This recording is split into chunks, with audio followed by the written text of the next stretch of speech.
Don't be shy. Come on over, Auntie Helen will look after you. Helen. Trevor, go inside.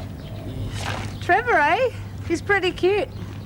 You don't have to make fun of him. It's hard enough getting him to talk to people as it is. Oh, I'm sorry. We certainly didn't mean anything by it, Mrs.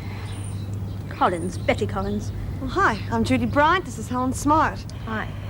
We certainly didn't mean to offend you. That's all right. Perhaps I was oversensitive. Oh, well, now that you come to bed, Well, we're going to be neighbors. We'll get plenty of chance to get to know each other, huh? Is it true that this is to be a halfway house for ex-prisoners and homeless women? That's right. Word certainly gets around fast. Well, some of the older people around here are concerned at strange women coming and going. I'm prepared to keep an open mind and see how things work out. Well, it's nice to know you're on our side. It's just Trevor that I'm worried about. He gets excited with too many people around. Nervous.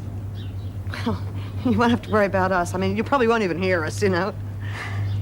Yes, well, I suppose we'll have to see how things work out. Better let you get on with it. Okay, nice to meet you.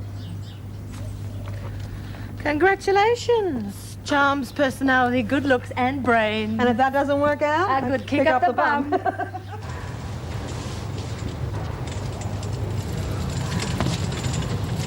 You lot can unload this. I'm going to give me poor old back a rest. All right, Lizzie, have a whinge. Well, you'd whinge too if you had my back. Don't you get sick of this sometimes, Lizzie? You must have folded an awful lot of sheets in your life. Yeah, 1 or 2,000. Beat sewing mailbags, though. That's all we did in the old prison. Sew mailbags until we dreamt mailbags. Whatever turns you on, Wrinkles. Shut your lip or I'll backstitch it for you, Mackenzie. That's something I really learned in the old place. Backstitching. God, you've no idea what it does to your fingers, though. So life's an improvement with this new system, do you think? Must have been bloody awful if you reckon this is an improvement, Lizzie. Oh, go on. This place is a picnic to the old place. You young ones don't know what it was like. Huh. None of you watching TV and eating bickies and sipping coffee in your cell. It was work, work, work. And then they locked you up. God, couldn't even scratch yourself without them giving you extra punishment. Yeah, you can count yourself lucky you weren't in those days. Yeah, Lizzie? Sounds just like the good old days you're always raving about. Well, they were. Made you appreciate little things. Which reminds me, I'm dying for a fag. Hey, B, do you reckon we stop and have a smoko? No. You won't. Now, look, this work is supposed to be out by this afternoon, so there'll be more work and there'll be less talk. Young, you've got a visitor. B, couldn't I have just one? Better not, love. Better keep things the way they were in the good old days. There's something I want to say before you see your husband. Look, Mrs. Powell, I'm sorry that I got upset. I know you're just trying to help us. This housekeeper business, it was a shock. It was just as if someone was trying to take over from me.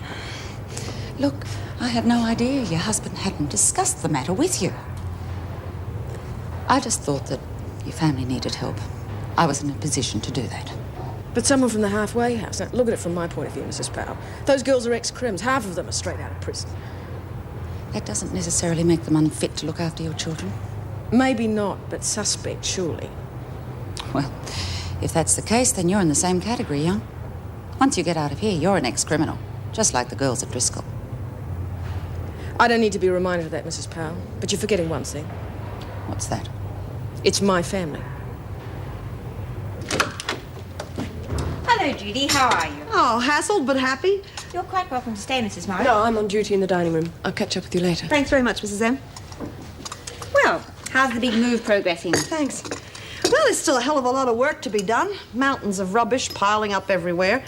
Fortunately, Helen has a client that, she has a friend that's going to haul it away for us. But I'll be very happy when the real work starts. Well, if the women start bright and early in the morning and get plenty of elbow grease into it, there'll be a difference in no time. That's right, and a lot of fun, too. I have the working bee list here if you'd like to have a look at it. Thanks very much. You'll notice I've allowed for 2 officers. Yeah, the uniforms. That's a bit of a worry. I haven't forgotten the problems we've had in the past. They'll be wearing civilian clothes while they're at the halfway house, and that should avoid any comment from the neighbours. Great. I take it you're happy with the list? Yes, and I'm very glad that Lizzie's going to be there. I don't know what help she'll be, but she was so anxious to go I didn't have the heart to refuse her. Are you kidding? She's going to be indispensable. I mean, someone has to keep the tea coming, and she makes a great cuppa. By the way, Mrs. Davidson, I don't know who's up for parole at the moment, but could you give anyone the address of both the houses, you know, just in case? Of course. Now, Judy, if the women cause any trouble, you're to let me know at once, and I'll have the troublemakers returned immediately. Oh, sure, but I don't think there's going to be any trouble. I mean, most of those women are great mates of mine. Well, now that we've confirmed the list, I'll let the women know. Great. What's the matter with you two? You've hardly eaten a thing. Isn't just not hungry. I suppose I have to have my vitamins to keep going. That's right, Lizzie. Can't have you conking out on us, can we? Mrs. Morris, I have some news for the women, which I think they'd like to hear from you personally. Yes, of course. Ladies, would you pay attention, please? Mrs. Davidson would like to speak to you. Sorry to interrupt your lunch, but I thought you'd like to know those chosen for the working bee at the halfway house tomorrow morning. The following women will report for transport tomorrow. Smith, Andrews, Stokes, Daniels, Murray, Clark, and Birdsworth. Beauty! Now, I need hardly remind you that this is a privilege which I hope you will not abuse. If there is the slightest bit of trouble, for any reason whatsoever, any further working bees will be cancelled immediately. Please remember that. No. What a pity you didn't get to go, Mackenzie. Still, no point in polluting the air outside as well as in here, I suppose.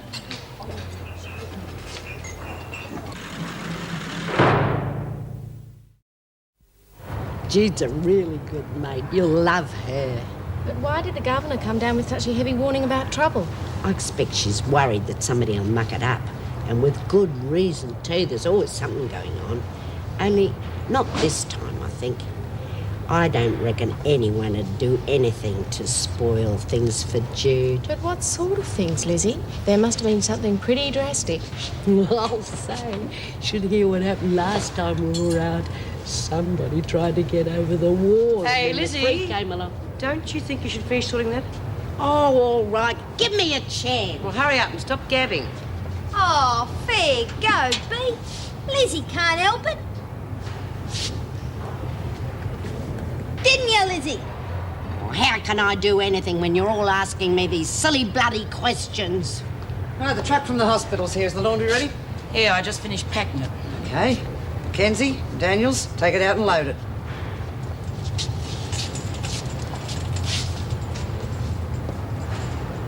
Lizzie, I said work.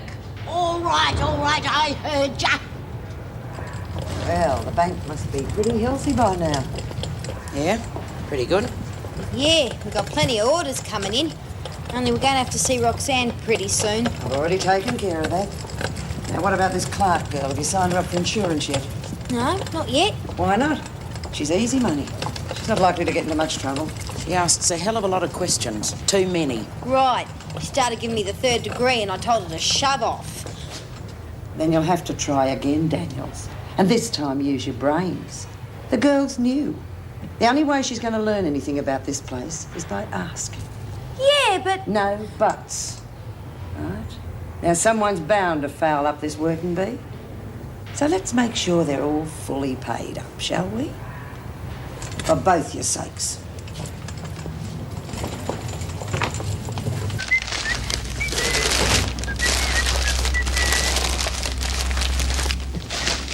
Hi, I was hoping you'd be back. I brought you something. Yeah, another volunteer, huh? Judy, this is Lindy Delaney, and I thought that you could help her. Oh, all right, but why on a moving day?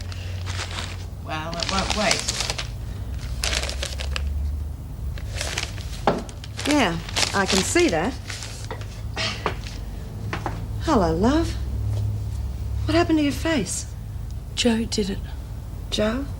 Her pimp. She kept money back from him. And you're not going to like it, but she's got a habit to support. I see. Well, honey, you can't have drugs here. The cops would smell it a mile off. I'll stay clean, I promise. Well... And I can help you with all this too. How about it, Jude? She really needs this place. Look, how can I say no?